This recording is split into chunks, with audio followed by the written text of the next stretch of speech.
গভীর জঙ্গলে বিরাট এক গাছের ডালে এক চড়ুই দম্পতির সুন্দর একটা বাসা ছিল। সেখানে তারা পরম সুখে শান্তিতে বাস করত। বর্ষাকালে একদিন মুষলধারে বৃষ্টি পড়ছিল। সেই ভয়ঙ্কর বৃষ্টিতে চারিদিক ঝাপসা হয়ে গিয়েছিল। সেই সঙ্গে বইছিল ভয়ঙ্কর ঠান্ডা ঝোড়ো হাওয়া।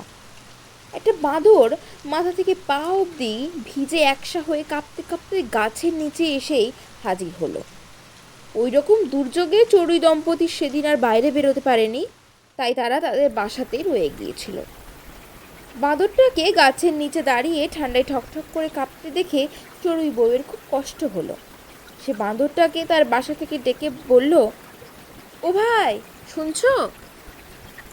তাকে ওইভাবে ডাকতে শুনে বাঁদরটা চড়ুই বউয়ের দিকে ভীষণ ক্রুদ্ধ দৃষ্টিতে তাকালো। তাকে ওইভাবে তাকাতে দেখে চড়ুই বউ খুব শান্ত স্বরে বলল, ও ভাই, তোমার কি কোনো ঘর নেই? তুমি একেবারে ভিজে একসা হয়ে গেছো, আর ঠান্ডায়ও তো খুব কষ্ট পাচ্ছ।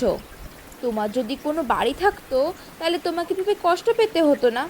তোমাকে দেখতে একজন মানুষের মতো, তোমার তাদের মতন হাত পাও আছে, কিন্তু তা সত্ত্বেও কোনো বাড়ি ঘর কিচ্ছু তৈরি করো না, আর রোদ ঝড় জলে বৃষ্টিতে কষ্ট পাও।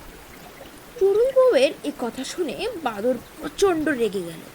মুখ ভেঙচে সে চড়া সড়া চিৎকার করে উঠল, ছুচলো মুখের এইটুকু পাখি, তুই যে একেবারে পণ্ডিতের মতন বড় বড় কথা বলছিস, তোর সাহস তো কম নয়।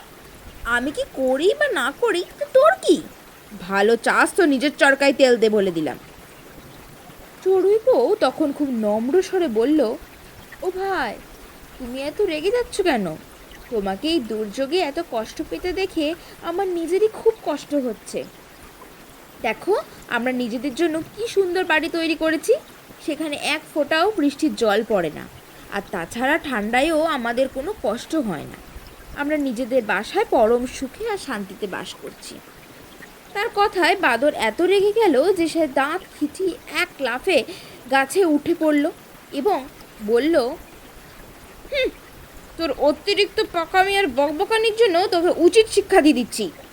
এই কথা বলে এক হ্যাচকাটানে ছোট্ট বাসাটাকে তুলে সজোরে মাটিতে ছুঁড়ে ফেলল। চড়ুই দম্পতি ব্যাপারটা বুঝতে পেরে আগে ভাগে উড়ে গিয়ে নিজেদের প্রাণ বাঁচালো।